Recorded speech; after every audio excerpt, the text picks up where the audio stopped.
Selamat malam semuanya. Shalom. Makasih sebelumnya buat Babe yang sudah memberikan kesempatan untuk bisa share malam ini. Dan sejujurnya waktu Babe telepon untuk minta aku share nih gitu tentang topiknya Unshakable Kingdom gitu. Aku nggak kepikiran apa-apa dan aduh apa ya? Biasa respon manusia kayak langsung, hah gimana nih? Gitu. Tapi gak lama setelah itu, kira-kira seminggu atau 2 minggu ya, aku ketemu satu ayat dan aku mulai merenungkan ayat itu.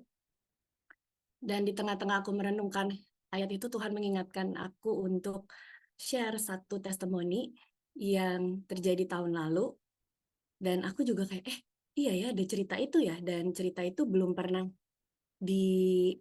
dibagiin gitu di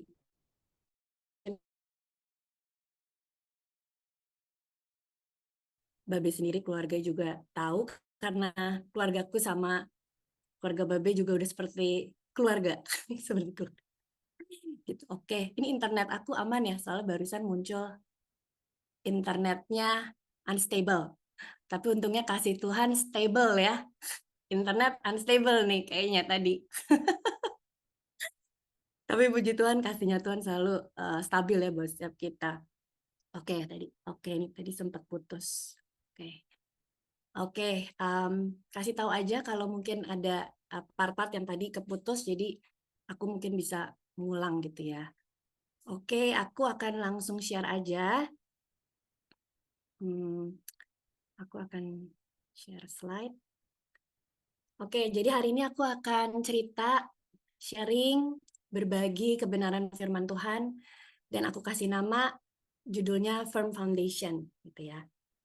Dan kita mau sama-sama lihat di ayat yang pertama. Ini ayat yang aku bilang, aku menemukan satu dari ayat ini, aku merenungkan dan akhirnya Tuhan mengingatkan ada satu cerita yang akan aku share nanti di akhir.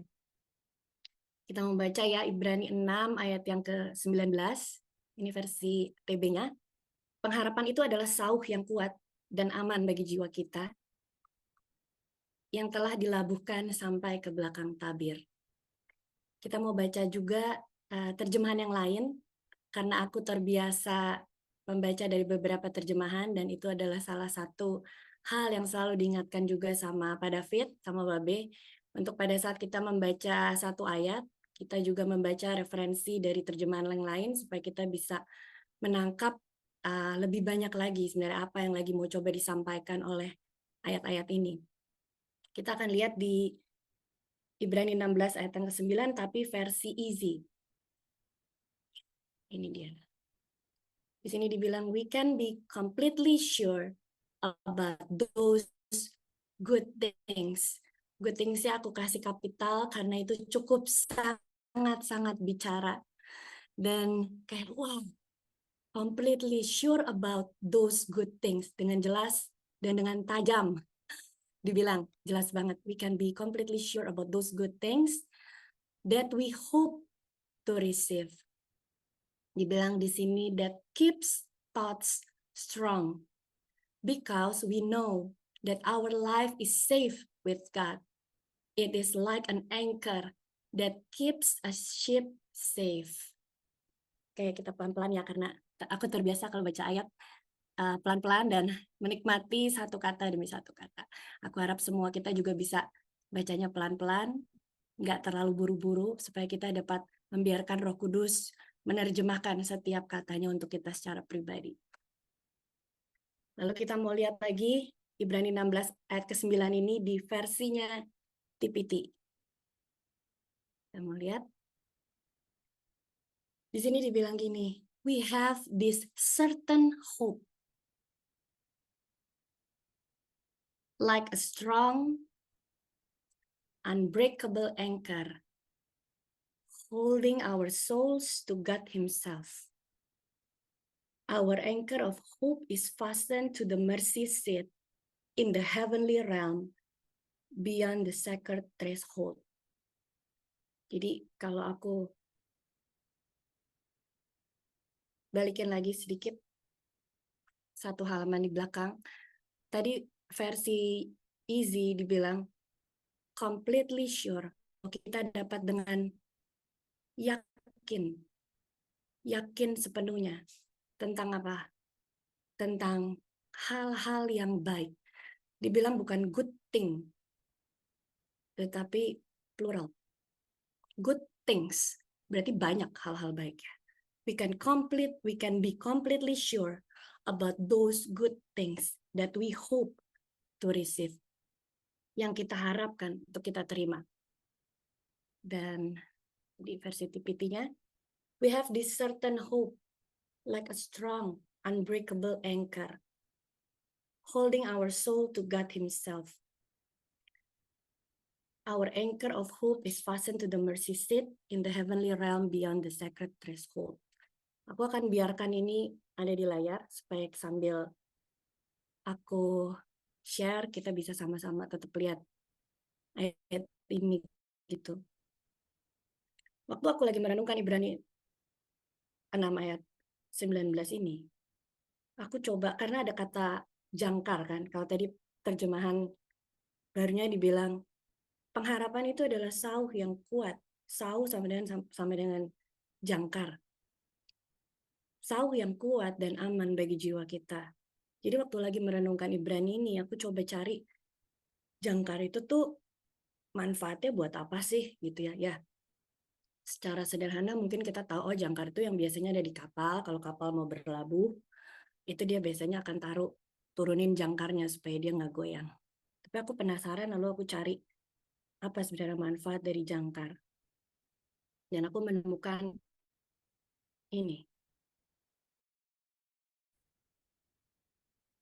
Jangkar atau sauh adalah perangkat atau penambat kapal ke dasar perairan, di laut, di sungai, ataupun danau, sehingga tidak berpindah tempat karena hembusan angin, arus, ataupun gelombang. Jadi jangkar itu berfungsi untuk kapal itu nggak berpindah kalau ada angin, arus, ataupun gelombang. Kita pasti tahu kalau yang namanya kapal berlayar pasti ada angin, ada gelombang, karena memang yang itu yang dia hadapin gitu, dengan situasi dan kondisi laut yang nggak pasti. Dan jangkar membantu kapal untuk dia tetap di dalam posisi, untuk dia tidak berpindah tempat waktu ada hembusan, angin, arus, ataupun gelombang. Jadi menarik kalau aku balikin lagi ke ayatnya. Jadi menarik waktu aku baca mengenai jangkar ini gitu. Karena Alkitab menulis bahwa harapan yang kita punya itu seperti jangkar, diibaratkan seperti jangkar, seperti sauh. Itu kan ya. Karena pengharapan yang kita punya itu kayak jangkar gitu diibaratin ya. Dia akan membuat kita tetap steady, tetap firm, tidak berpindah tempat walaupun ada angin, arus ataupun badai. Nah, di dalam versi TPT kan tadi dibilang, ini yang ada di layar. Ditegaskan kalau pengharapan itu seperti unbreakable anchor. Nggak bisa hancur jangkarnya. Dia seperti pengharapan yang kita punya itu seperti unbreakable anchor. Dibilang, holding unbreakable anchor, holding our souls to God Himself. Jadi unbreakable anchor ini yang mengaitkan, aku ngebayanginnya, yang mengaitkan, yang menghubungkan diri kita itu kepada Tuhan sendiri, gitu, kepada dirinya sendiri. Dan di dalam versi easy kita bisa lihat kalau pengharapan itu digambarkan, wait, nah ini. Dan di versi easy dibilang bahwa pengharapan itu bisa digambarkan dengan situasi di mana kita completely sure, kita sepenuhnya yakin akan hal-hal yang baik yang kita harapkan kita akan terima. Nah, Jangkar itu kan tadi aku bilang dia di ayat ini jangkar itu dikaitkan, digambarkan. Itu seperti harapan yang kita punya gitu di dalam Yesus. Yesus itu adalah pengharapan itu sendiri. Yesus adalah harapan itu sendiri. Jadi waktu kita menaruh pengharapan kita sama Yesus, sama Tuhan, artinya kita sedang ada dalam posisi yang nggak berpindah tempat. Kebayang nggak? Karena hidup kita kan pasti dalam hidup tuh ada kayak tadi ada angin, ada arus, ada gelombang. Nggak mungkin setiap orang yang ada di dalam Zoom ini nggak pernah mengalami tantangan atau masalah atau gelombang dalam hidupnya. Nggak mungkin, saya bisa jamin, pasti pernah. Apakah itu gelombangnya kecil atau besar, itu pasti masing-masing perjalanannya orang itu sendiri. Tapi yang pasti dalam hidup pasti kita punya tantangan, punya satu situasi yang challenging. Dan waktu kita lagi oleng atau hidup kita bergoyang, bergoncang, tentunya kita pasti harus pegangan sama sesuatu yang gak bergoncang.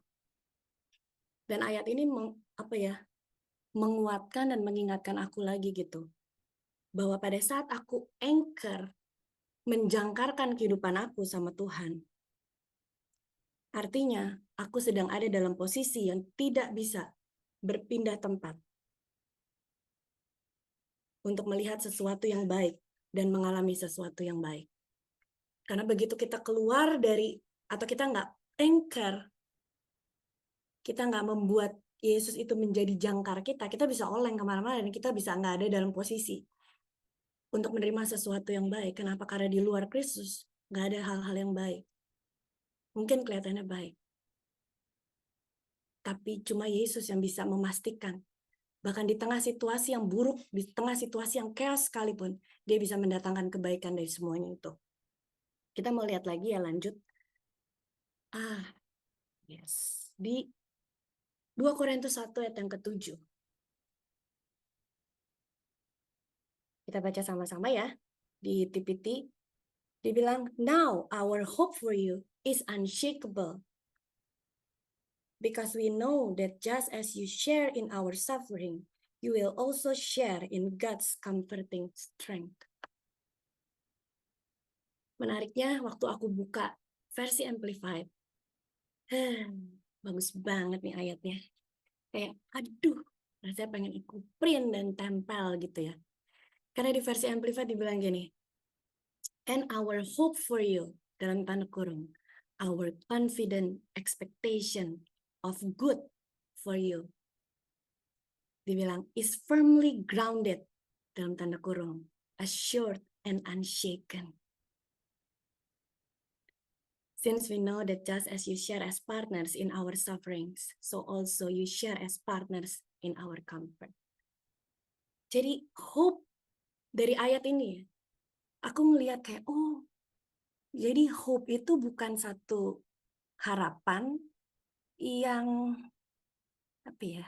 Mungkin kayak kita dalam tanda kutip merendahkan harapan gitu ya. Kalau dalam keseharian mungkin iya gue berharap sih gini, gue berharap gitu. Nah, tapi kita sebagai orang percaya harus ingat waktu kita bilang saya berharap, itu bukan sekedar kata-kata motivasi atau sekedar optimisme untuk ayo semangat, pokoknya berharap sesuatu yang baik. Berharap gitu. Bukan sekedar itu. Aku nggak bilang itu salah, it is good, karena dunia juga melakukan hal tersebut. Bahwa pada saat situasi lagi nggak enak, situasi lagi kurang baik, biasanya orang akan, ayo tetap berharap, tetap berharap. Ya, tapi sebagai orang percaya, kita benar-benar sadar bahwa pengharapan yang kita taruh, atau harapan yang kita taruh di dalam Yesus, itu seperti jangkar, seperti sauh yang kuat yang telah dilabuhkan sampai ke belakang tabir, seperti tadi Ibrani 6 ayat yang 19 bilang. Jadi ini bukan tentang kata-kata motivasi. Ini bukan tentang kata-kata mutiara gitu ya. Kalau zaman aku waktu SMP, SMA tuh nulis diary ya, ada tuh kata-kata mutiara. Kata-kata mutiara apa sih? Ya kata-kata mutiara, kata-kata yang melegakan hati gitu ya. Aku nggak bilang itu salah sekali lagi, tapi bicara tentang firman Tuhan itu bukan tentang kata-kata motivasi, tetapi kata-kata yang penuh dengan kuasa. Karena itu kebenaran, karena itu firman Tuhan sendiri, karena itu dirinya sendiri. Kan dibilang di Yohanes 1 ayat 1. Pada mulanya adalah firman, dan firman itu ialah Allah sendiri. Jadi waktu kita memperkatakan firman, waktu kita bilang bahwa pengharapan yang kita punya, itu telah dilabuhkan sampai ke belakang tabir, ini bicara tentang sebuah kebenaran firman Allah yang penuh kuasa, yang menggambarkan apa? Yang menggambarkan bahwa apa yang Yesus sudah buat, apa yang Yesus sudah selesai lakukan waktu di kayu salib, makanya dibilang sudah dilabuhkan sampai ke belakang tabir, tabirnya udah terbelah. Jadi harapan yang kita punya, itu bukan harapan-harapan kosong, atau omong-omong kosong, atau kata-kata mutiara. Tapi ini bicara tentang firman Allah yang hidup, tentang kebenaran, yang penuh kuasa, yang menggambarkan bahwa apa yang Yesus sudah lakukan buat kita. Apa yang Yesus lakukan? Dia udah mati dan menanggung semua hal yang buruk. Firman Tuhan bilang bahwa penyakit kita yang ditanggungnya, kesengsaraan kita yang dipikulnya. Bahwa dia sudah melakukan dan menanggung semua hal yang buruk itu. Supaya apa? Supaya kita bisa menerima hal-hal yang baik. Supaya kita bisa yakin betul. Seperti tadi dibilang di Ibrani 6 itu. We can be completely sure about those good things that we hope to receive. Bukan berharap-berharap kosong. Bukan. Tapi ini satu pengharapan yang ditaruh di belakang tabir yang sudah dikaitkan, udah gitu. Ini apa ya, waktu aku ngerenung aku diem gitu. Oh iya, berarti selama ini kalau aku berharap, pengharapan yang aku punya itu kayak anchor yang ditaruh nyangkluk sama the finished work yang Yesus sudah lakukan. Dia udah tanggung semua hal yang buruk, semua hal yang gak enak, semua hal yang aduh, coba deh ya bayangin yang buruk-buruk aja coba. Kadang-kadang kan kita suka lebih gampang ngebayangin hal yang serem-serem gitu ya. Nah, hal-hal yang paling serem, hal-hal yang paling chaos, itu udah ditanggung sama Tuhan supaya kita bisa menerima hal-hal yang baik. Dan waktu aku merenungkan ini, aku nggak habis-habisnya bersyukur bahwa di tengah situasi dan di tengah kondisi dunia yang kayak gini, gak usah lah kita ngomongin masalah global ya, masalah keluarga, tantangan dalam pekerjaan, itu aja udah bikin kita, aduh goyang-goyang nih, gitu ya. Kalau kita nggak punya satu anchor, satu jangkar, satu sauh yang kuat, kita nggak akan bisa melewati masa-masa ke depan. Tetapi kita bersyukur lewat kebenaran firman Tuhan ini, bahwa kita bisa menaruh pengharapan kita sama yang tadi dibilang, unbreakable anchor, unbreakable anchor. Dan ini yang dibilang, our confident. Our confident bukan karena ada, kita bisa mikir, oh iya nanti deh, oke, gue bisa hitung nih kayak tabungan saya cukup nih berapa tahun lagi. Oke, nanti enggak. Our confident expectation of good itu kita taruh sama dia, pribadi yang baik, kepada Tuhan yang baik. Our confident, rasa percaya diri kita untuk menaruh ekspektasi itu bukan kepada hal-hal yang lain, tetapi our confident expectation of good hanya diletakkan sama satu pribadi yang tidak pernah tergoncangkan oleh apapun juga, dan yang selalu mempersiapkan dan menyediakan yang baik. Nanti kita bisa lihat kebenaran firman Tuhan dan kita bisa pegang. Apa jaminannya, Idris, bahwa Tuhan akan melakukan yang baik? Ada jaminannya, ada kebenaran firman Tuhannya. Dan balik lagi-lagi, bukan kata-kata mutiara. Setiap firman ini firman yang penuh dengan kuasa, yang akan menjadi nyata dalam kehidupan kita waktu kita percaya. Dan aku akan lanjutkan di Roma 4 ayat yang ke-18. Aku bilang, kenapa penting buat kita mendasarkan atau membuat kehidupan kita itu mempunyai satu fondasi yang kuat, unshakable, satu fondasi yang nggak bisa digoncang oleh apapun juga, yaitu kebenaran firman Tuhan. Kita mau lihat ini kisahnya Abraham. Dibilang gini, oh ini versi TPT-nya ya. Against all odds, when it looked hopeless, Abraham believed the promise and expected God to fulfill it. Aku bold kata-kata ini. He took God at his word. And as the result, he became the father of many nations. God's declaration over him came to pass. Your descendants will be so many that they will be impossible to count. Kita lihat ya, Roma 4 ayat 18 titik. He took God at his word. Artinya apa? Artinya dia memegang, dia mengambil kata-kata Allah. Kita lihat di bahasa Indonesianya ini, titik Indonya aku sertakan juga. Dibilang itu, meskipun mustahil, ketika tampaknya tidak ada harapan, Abraham mempercayai janji itu. Wah, ini coba pelan-pelan ya bacanya. Meskipun mustahil, waduh, sering nggak kita ngadepin sesuatu yang mustahil? Sering banget kalau aku. Sering banget ada situasi yang mustahil, nih udah nggak masuk akal manusiaku. Dan ketika tampaknya tidak ada harapan, tampaknya ya dibilang, tampaknya itu berarti artinya kelihatannya tidak ada harapan. Jadi situasi-situasi ini aku rasa, aku yakin bahwa ini mewakili banyak situasi yang kita hadapin. Mustahil ketika tampaknya tidak ada harapan. Dibilang Abraham mempercayai janji itu dan berharap kepada Allah akan menggenapinya. Nah, aku bold lagi. Dia memegang kata-kata Allah. Dan karena itu dia menjadi bapa banyak bangsa. Pernyataan Allah kepadanya terjadi. Keturunanmu akan menjadi sangat banyak sehingga mereka tidak terhitung banyaknya. Nah, ini beberapa hari yang lalu aku sempat nonton film His Only Son. Itu bagus banget dan kalau ada kesempatannya, kalau masih ada, masih tayang, kalau ada yang belum nonton, silahkan nonton karena itu bagus banget. Film His Only Son, dan itu menceritakan tentang kisahnya Abraham, perjalanan imannya Abraham. Bagaimana dia memegang kata-kata Allah. Dan akhirnya janji Allah itu digenapi di dalam kehidupannya Abraham. Dan ayat selanjutnya, nah kenapa kita harus selalu aware gitu. Aku juga mengingatkan diriku sendiri untuk kalau udah bingung dan nggak tahu nih gimana, aku balik lagi. Mana Dris firman Tuhan yang kamu pegang? Adakah firman Tuhan yang bicara tentang situasi ini buat kamu gitu? Kalau aku lagi menghadapi situasi yang menantang gitu, situasi yang membingungkan, nggak tahu ini gimana.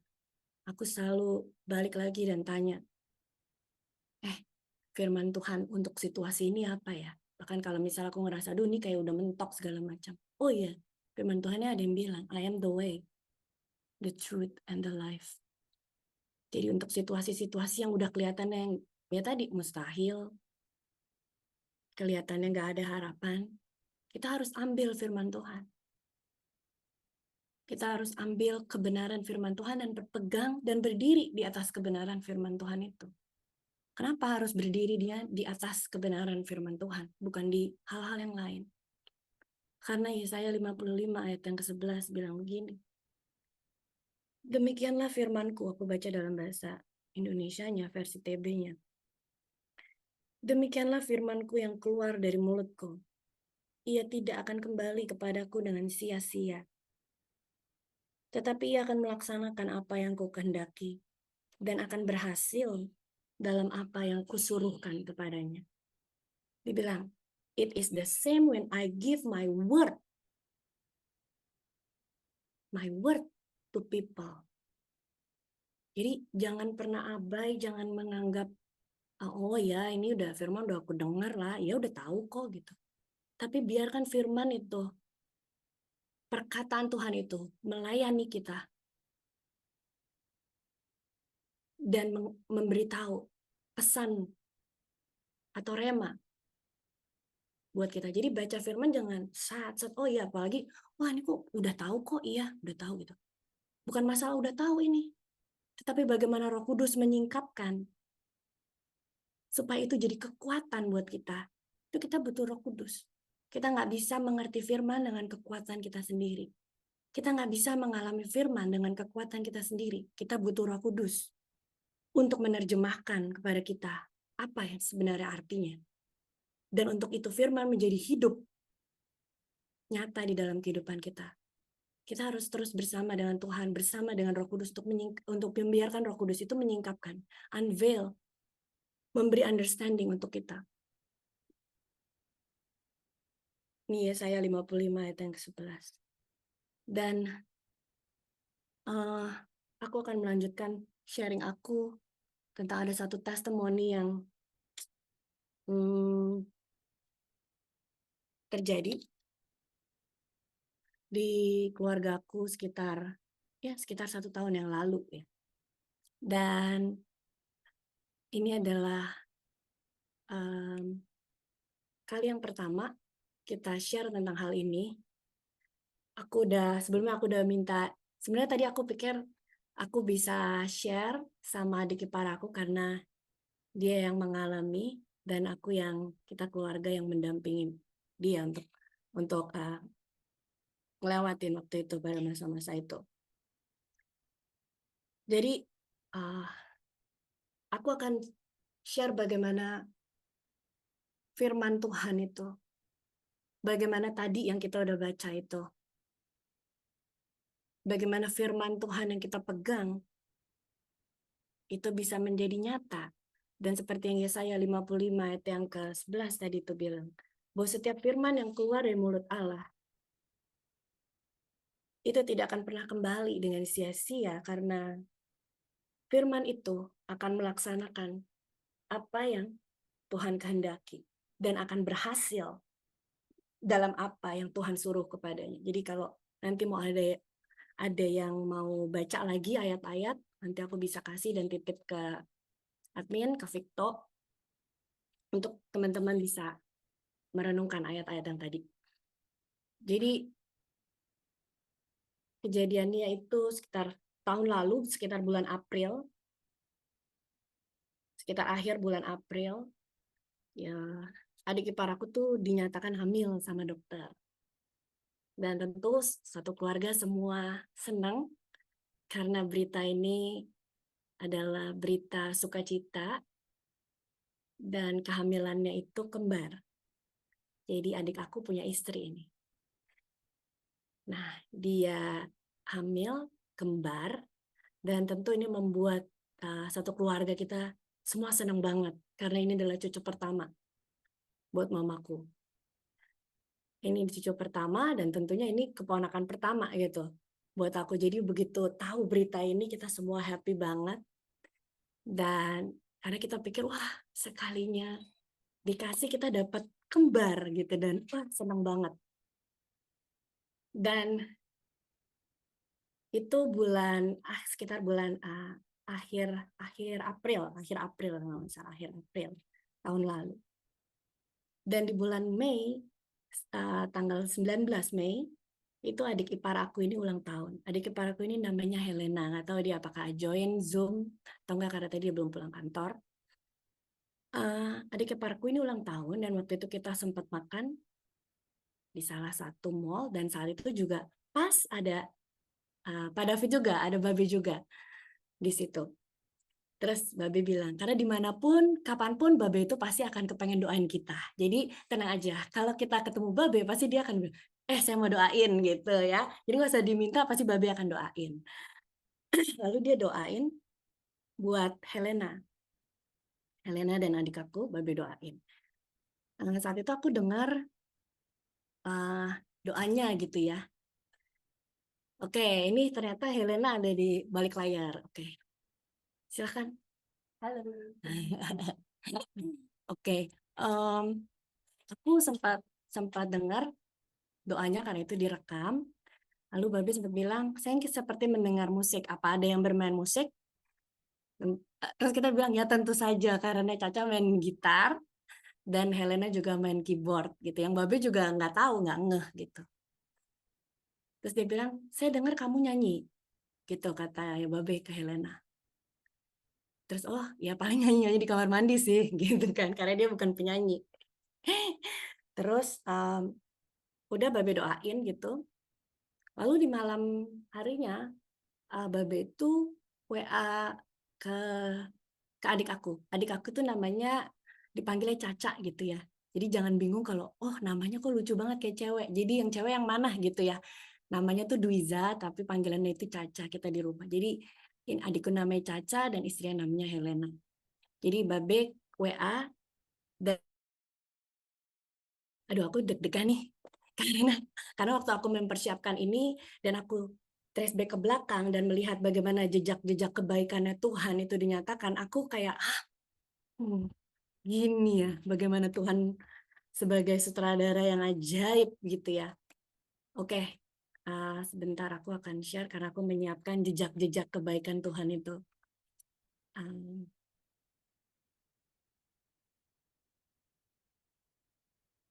Oke, jadi ini adalah WA-nya Babe. Babe bilang gini, kasih itu untuk Caca dan Helena. Aku dengar lagu itu yang mereka nyanyiin, khususnya yang ngulang bagian Louder and Louder. Praise Hallelujah, which is ini adalah lagu yang kita pasti nyanyiin, kita semua udah tahu gitu ya. Tapi lagu itu nggak bicara apa-apa buat kita. Jadi kayak, oh ya, oke, kita akan nyanyiin gitu ya. Ini kejadiannya hari Kamis tanggal 19 Mei waktu Helena ulang tahun. Jadi udah malam gitu. Kalau aku nggak salah kayaknya Babe WA ke Ria, lalu Ria WA langsung ke Caca. Nah, setelah kejadian ini ya, Kamis 19 Mei ini Helena ulang tahun, Babe bilang gitu kan ya. Nah, seperti kita semua tahu, yang namanya hidup tuh kan ada kejutannya ya. Ada aja, jeng-jeng-jeng-jengnya ada. Nah, jeng-jeng-jeng-jengnya adalah satu kejutan yang kurang enak. Kalau tadi kejutannya enak karena wah ada kabar sukacita kalau anaknya bayinya tuh kembar gitu ya. Nah, kejadian ini tanggal 4 Juni. Kenapa aku ingat, aku catat? Iya, karena aku yang nganterin. Jadi aku waktu itu hari Sabtu aku nganterin Helena ke rumah sakit untuk cek karena adik aku berhalangan saat itu. Jadi aku yang nemenin nih, aku berdua sama Helena datang ke rumah sakit menemani Helena untuk kontrol seperti biasa. Nah, aku masuk ke ruangan dokter dan pas cek di hari itu kita menemukan kalau janin yang satu itu tidak berkembang karena dia kembar kan. Jadi janin yang satu tidak berkembang. Jadi di momennya tuh aku lagi nemenin masuk ke ruangan dokter, jadi dicek lah pakai USG segala macam. Bahkan ada videonya gitu ya, aku ketawa-tawa, oh ya ini kita lihat ya di bayi yang satu gitu. Oh ini lagi bayi yang satu ada degup dub dub dub dub gitu. Oke ya, terus dokternya mengarahkan, jadi ini aku rekam karena buat apa, buat memori lah, buat kalau kita nanti kenang-kenangan kalau lihat lagi gitu kan. Nah pas dokternya itu memindahkan kursornya, tiba-tiba dia terdiam. Oh ini mulai melambat tuh omongannya. Ini sepertinya nggak berkembang janinnya. Waduh, wah saya langsung matiin kan video. Maksudnya gimana nih? Udah deg deg deg deg. Saat itu ya lagi terbaring gitu kan karena dicek. Terus aku, wah gimana ini maksudnya? Oke ya, coba kita. Dia masih kayak berusaha gitu pakai alatnya. Terus dia bilang, ya sepertinya ini janin yang satu. Dia bilangnya bayi nomor, karena itu dibilangnya bayi nomor satu, bayi nomor dua gitu ya. Ini bayi yang di nomor dua ini nggak berkembang gitu kan. Nggak berkembang tuh maksudnya apa tuh gitu kan ya. Maksudnya nggak meninggal apa gimana gitu kan ya. Nah, jadi aku berusaha untuk, gimana nih gue mau tenang tapi air mata juga udah mau jatuh gitu kan.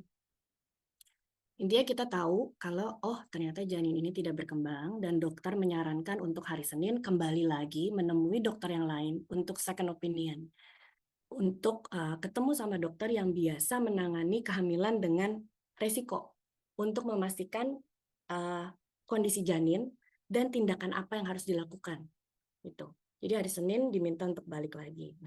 Jadi, waduh, udah panik ya, kebayang nggak situasinya?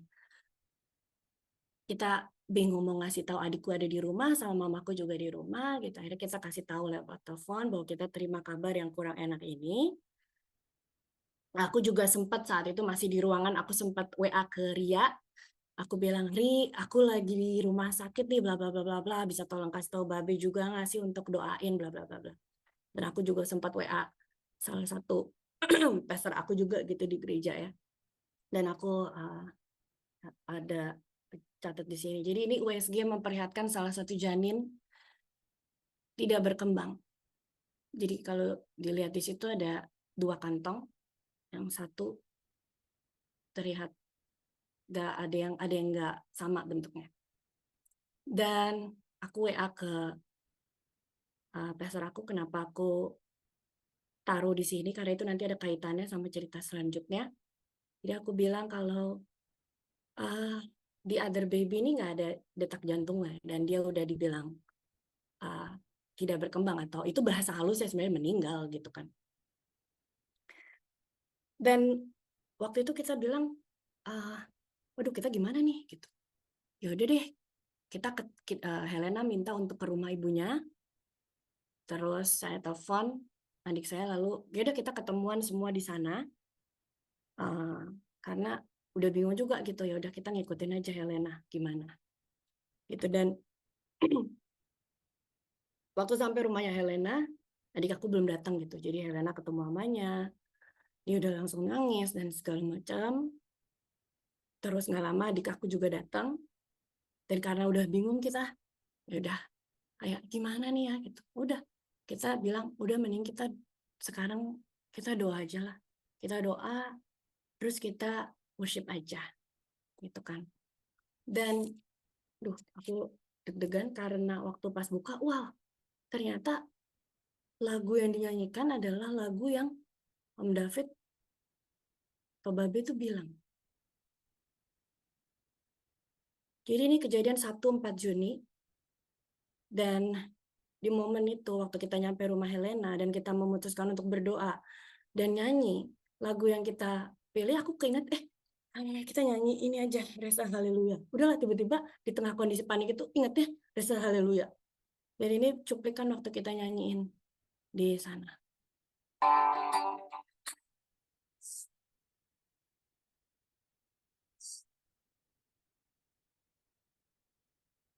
Kedengeran nggak ya suaranya? Oh, nggak masuk ya. Lihat. Bentar. Suaranya nggak masuk. Oke, aku share sound.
Jadi aku juga baru ngeh ternyata lagu itu dinyanyiin, karena sejujurnya aku lupa.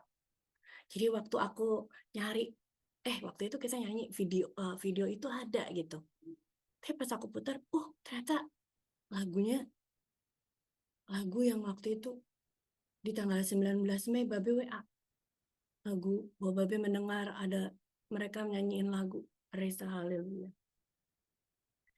Dan itu hari Sabtu, dan besokannya hari Minggu kita ikut Sunday service di gerejaku, dan itu ibadah lewat Zoom pada saat itu karena situasinya masih belum terlalu bebas, jadi ibadahnya masih lewat Zoom gitu.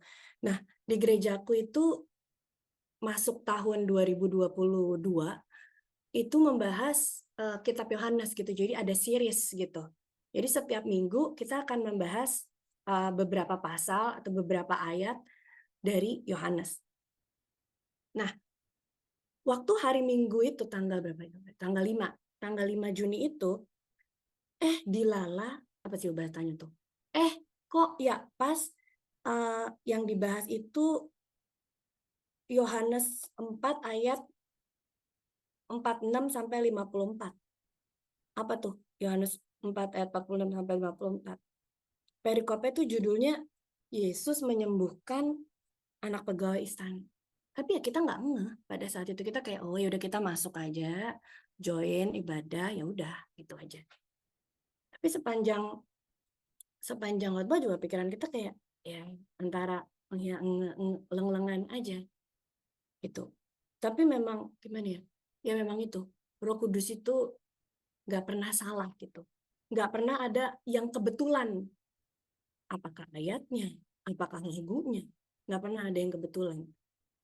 Jadi pas tanggal 5 Juni itu, perikop yang dibahas di gereja adalah Yohanes 4 ayat 46 sampai 54. Dan pas pendeta aku bacain ayatnya di ayat yang ke 50, itu ini bunyinya nih. Bentar, aku share screen ya.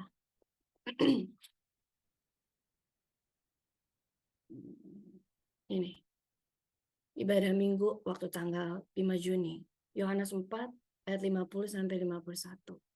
Waktu ayat ini dibagi, aku kayak kok kayaknya kata-katanya kok bicara nih buat situasi kayak gitu ya.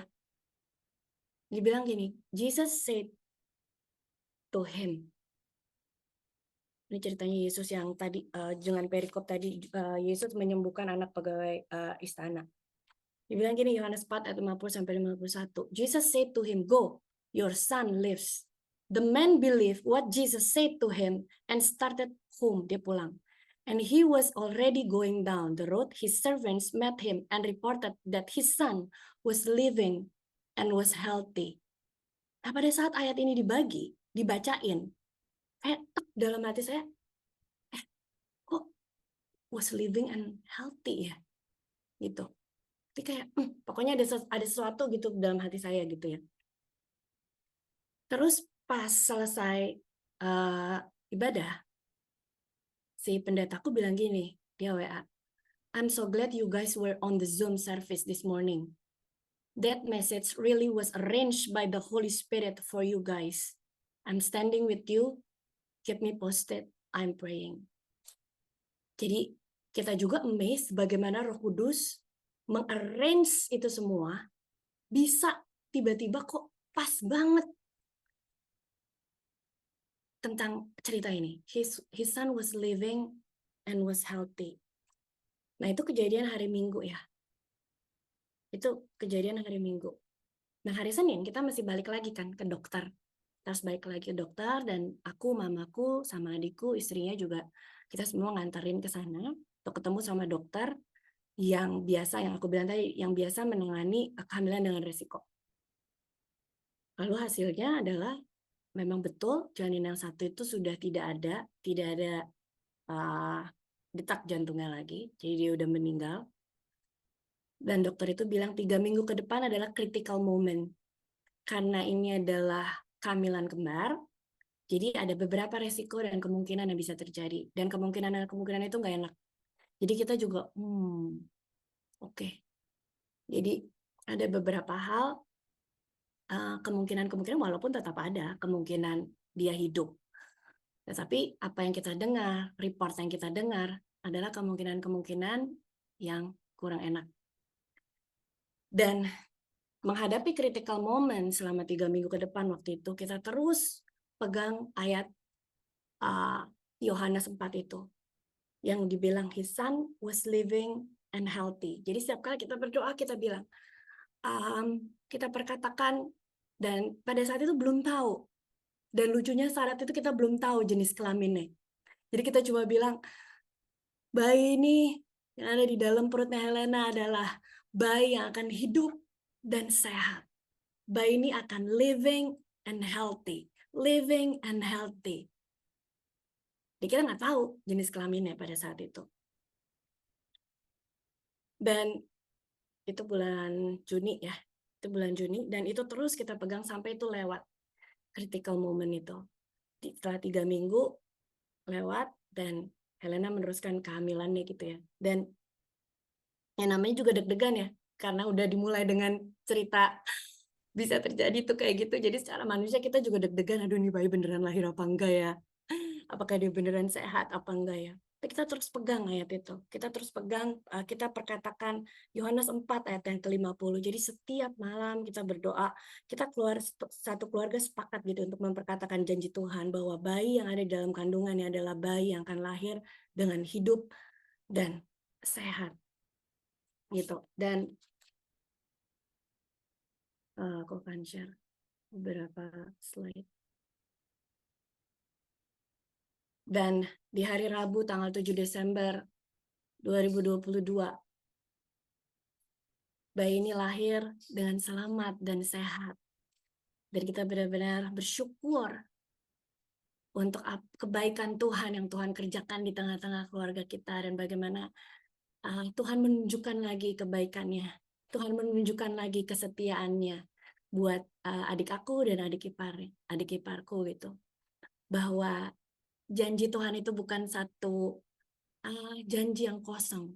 Firman Tuhan itu adalah firman yang hidup. Firman Tuhan kayak yang tadi aku bilang di Ibrani itu, bahwa pengharapan yang kita punya, yang kita letakkan sama Yesus, itu adalah pengharapan yang sudah dikaitkan, yang sudah dilabuhkan sampai ke belakang tabir. Dan itu yang membuat kita bisa yakin, percaya, yakin berharap bahwa kebaikan-kebaikan itu akan Tuhan lakukan buat kita. Pasti secara manusia kita pikir, ya Tuhan kalau cuma kayak, kalau kalau akhirnya cuma satu, kenapa Tuhan harus kasih dua dulu gitu ya. Pasti ada pertanyaan-pertanyaan manusia itu. Tapi itulah misteri.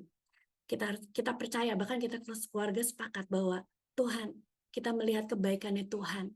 Karena kami percaya bahwa rancangan buruk, bahwa kematian itu bukan yang Tuhan rancangkan, itu bukan hal-hal yang buruk untuk supaya kita hancur, supaya kita merasa down atau gimana. Itu bukan rancangannya Tuhan itu. Itu adalah rancangan si musuh. Karena Yohanes 10 ayat yang 10 bilang, sebab aku datang untuk memberikan kamu hidup, dan hidup dalam segala kelimpahan. Tetapi si musuh, pekerjaannya adalah mencuri, membunuh, dan membinasakan. Jadi firman Tuhan udah dengan jelas memberitahu kita, memberi pengertian kepada kita bahwa setiap rancangan yang dari Tuhan adalah rancangan yang baik, dan yang lawannya dari itu bukan daripada Tuhan. Jadi aku benar-benar bersyukur dan amazed bagaimana Tuhan setia. Tuhan setia kepada apa? Kepada janjinya, kepada firman-Nya. Dan lebih amazing lagi bahwa apa yang kita bilang dalam cerita itu kan, the son was living. Bayinya anaknya itu kan laki-laki. Yang aku rasa itu bukan suatu kebetulan waktu kita memperkatakan, satu keluarga memperkatakan bahwa bayi yang di dalam kandungan, sekalipun kita belum tahu jenis kelaminnya, adalah living and healthy. Dan inilah Arbes saat ini usianya masuk 9 bulan beberapa minggu yang lalu. Dan makanya aku tulis di situ, living and healthy as the word said so. Sebagaimana firman mengatakan itu, terjadilah seperti apa yang dikatakan oleh firman Tuhan. Dia hidup dan sehat.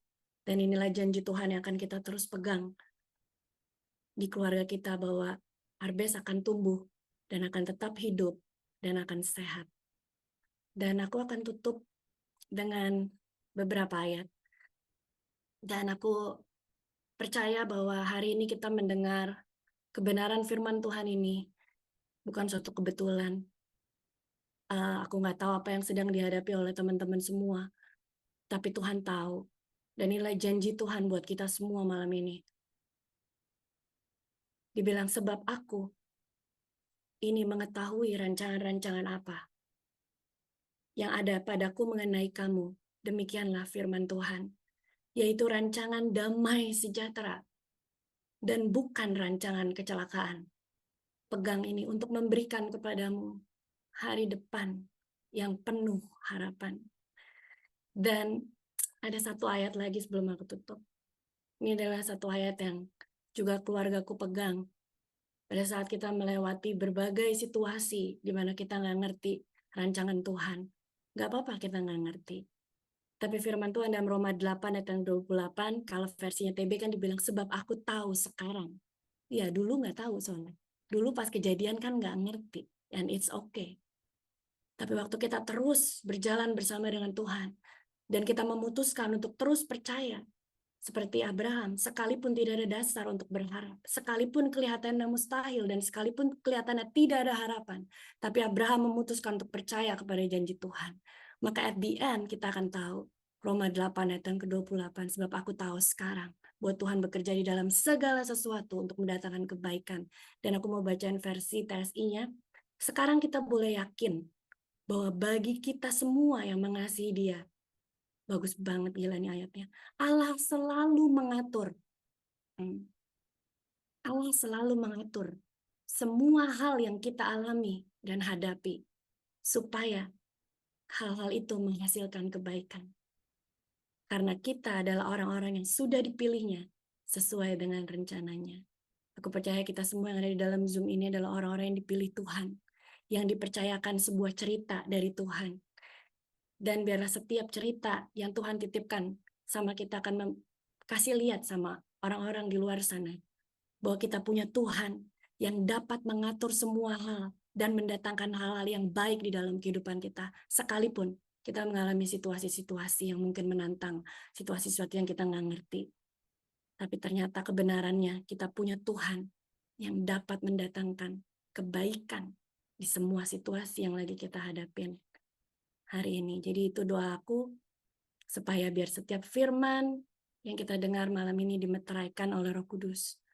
Dan biar setiap firman yang kita dengar boleh bicara secara personal, secara pribadi buat teman-teman semua. Itu aja, aku kembalikan ke Babe untuk perjamuan. Makasih Be, thank you semuanya. Wow. Thank you banget Rizka. Luar biasa. Siapa yang sepakat dengan saya bahwa kita percaya bahwa Tuhan kita itu ajaib. Amin. Saudara yang dikasih Tuhan, sebentar ini kita akan perjamuan kudus. Tadi itu saya nyatet ini saudara, sebelum ayat tadi keluar. Yeremia 29:11. Jadi perjamuan kudus kali ini mengingatkan saya bahwa segala yang mati atau mustahil dalam tanda petik akan di-on-kan oleh Tuhan. Amin. Sesuai rancangannya atas kita. Saya tulis di sini Yeremia 29:11. Saudara yang saya kasihi, memang tidak ada satupun di antara kita yang aware. Yang saya dengar memang raise haleluya. Anda bisa cek lagu itu, raise haleluya-nya Battle, saudara. Itu lagu luar biasa. Cuman memang kita juga kadang-kadang nggak bisa ngerti kenapa kembarannya kok berangkat. Kita juga nggak ngerti kembarannya itu nanti laki atau perempuan. Tapi saya rasa nanti satu saat Arbes akan ketemu kembarannya. Amin. Ya, jadi seperti apa kita juga nggak tahu. Ya, tapi yang jelas ketika hidup itu di-on-kan dan ternyata harus pulang duluan, saudara harus tahu itu akan pulang kepada pabriknya, saudara, kepada pembuatnya.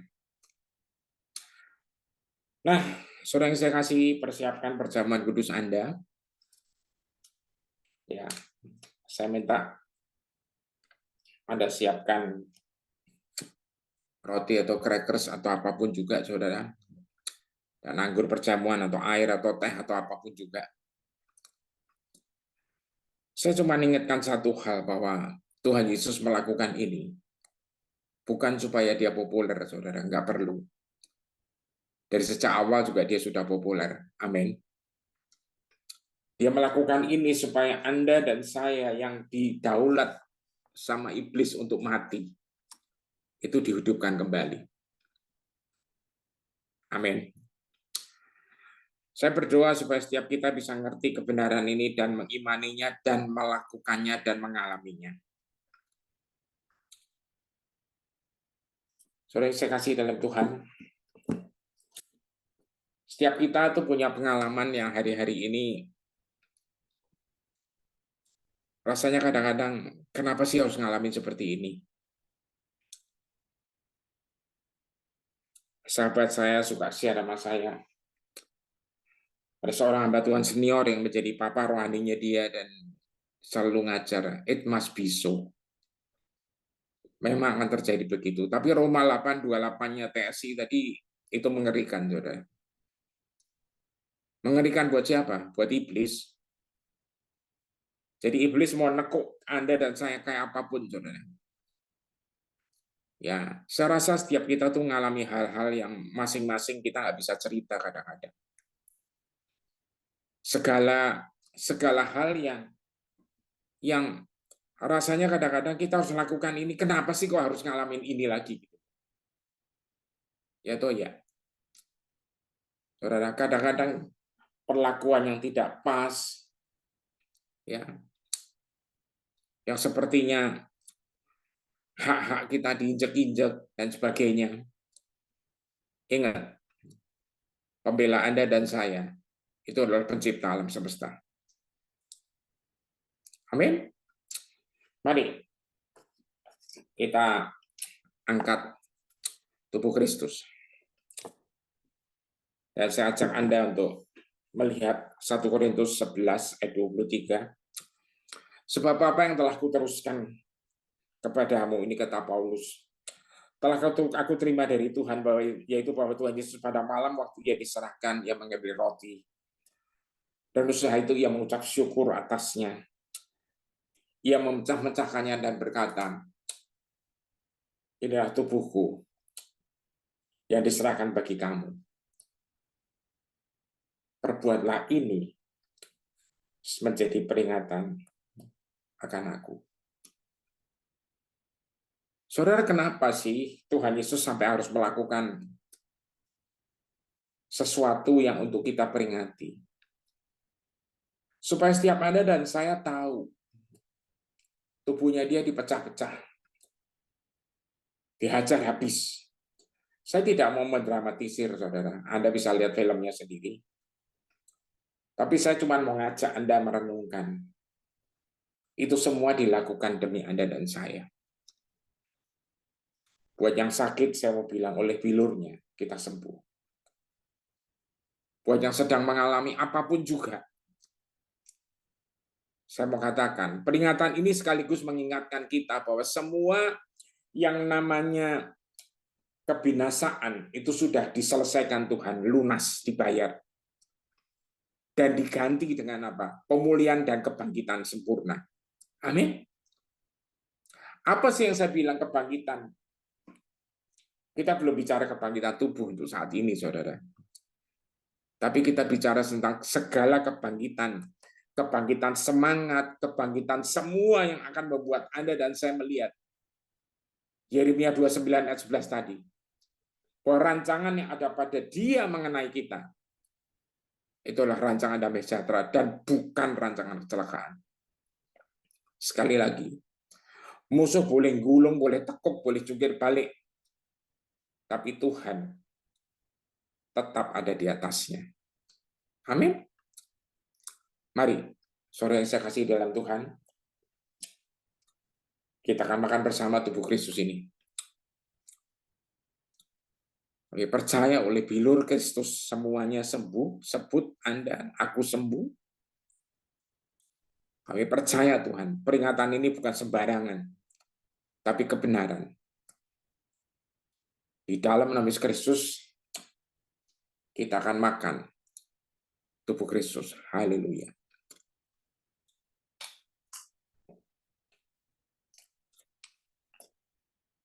Terima kasih Tuhan. Terima kasih Bapak.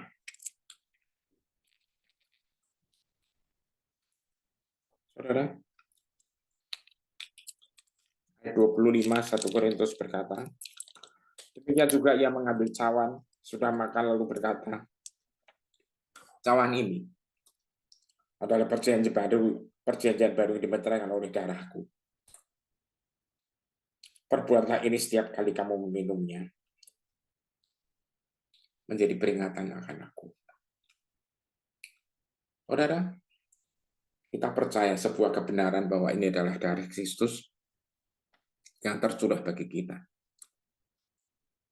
Dan karena darahnya, kita menjadi satu keluarga besar karena darah kita sama darah kita menyatu sama darah Yesus.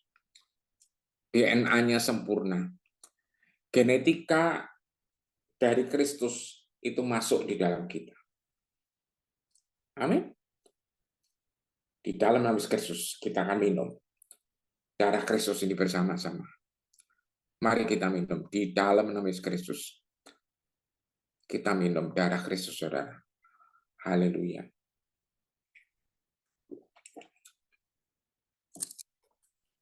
Terima kasih Tuhan. Terima kasih Bapa. Terima kasih Roh Kudus. Kami percaya Tuhan. Rancangan-Mu itu memang jauh daripada pikiran kami. Kami hanya bisa merancang sebatas apa yang kami bisa lihat. Tapi Engkau merancang atas kami jauh. Karena Engkau sejatinya adalah pencipta kami. Yang tahu sebenarnya semua kapasitas dan potensi yang harusnya bisa berkembang daripada ciptaan-Mu ini Tuhan. Kau berkati Triska dan keluarganya. Kau berkati Arbes, kau berkati papa mamanya. Kau berkati Oma. Kau berkati semuanya Tuhan, keluarga besar ini. Kau berkati semua yang ikut pada malam ini Tuhan. Kami percaya bahwa hanya berharap pada Engkau, kami akan tidak tergoncangkan sampai kapanpun. Di dalam Yesus kami berdoa dan bersyukur buat semuanya yang Kau sudah dan sedang dan akan diberikan. Karena sebenarnya semuanya ada untuk setiap kami. Haleluya. Amin. Dan amin.